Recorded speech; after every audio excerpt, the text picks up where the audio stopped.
Every kingdom has a crown, but not every crown shines because of gold.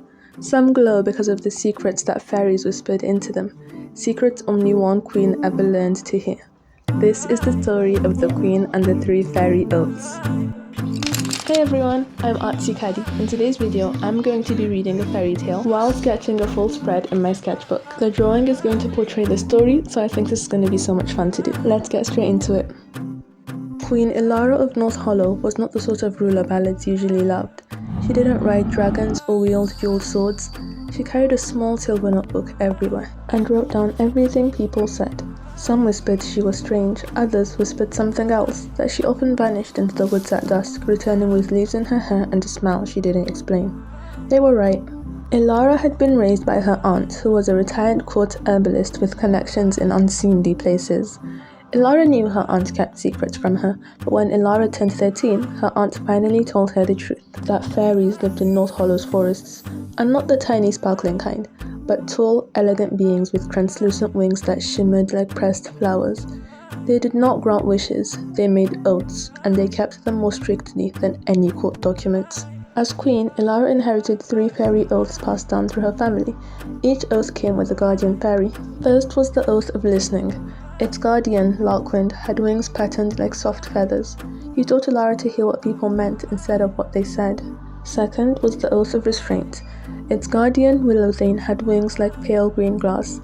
She taught Elara how to hold her power lightly and never let fear rule her judgments. Third was the oath of collaboration. Its guardian, Coriel, had wings veined with gold. She taught Elara the oldest rule of fairy kind. All things given are owed, all things taken must be returned. Years passed. Elara ruled with steady hands and an even steadier mind, until one spring a neighboring kingdom sent an ultimatum. Surrender Northhollow's southern forests or face invasion. Her council shouted for armies, her nobles begged for treaties, and her people panicked. But Elara, holding her little silver book, left the castle at dusk and entered the forest. The 3 fairies stepped out from the trees. "Ask us for help," Coriel said gently. "It will cost you," Willowthane warned. "But we will grant what you name," Larkwind finished. Elara stood silent for a long moment. Then she shook her head. The fairies exchanged bewildered glances.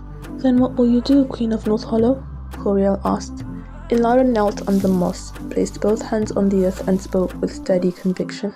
"I invoke the 3rd oath, collaboration. Let Northhollow be defended by what it has already given, with only what we have earned," she said.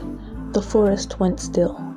At sunrise, when the invading army marched toward Northhollow's border, the southern forests rose. Trees pulled up their roots with thunderous cracks, vines twisted together into thick barriers, rivers changed course creating moats, stone and earth shifted to block passageways.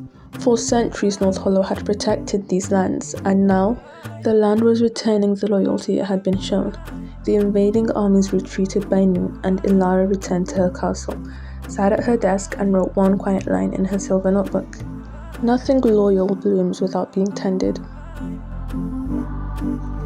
So guys, that was our story for today. I really love it, and I also really like the finished artwork I made, inspired by it.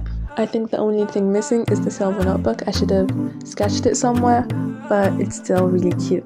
Anyway, if you enjoyed, please make sure you subscribe down below and like this video. And remember, the things you care for will one day care for you, not through miracles, but through the loyalty you've built over time. Thank you so much for watching. See you in the next one.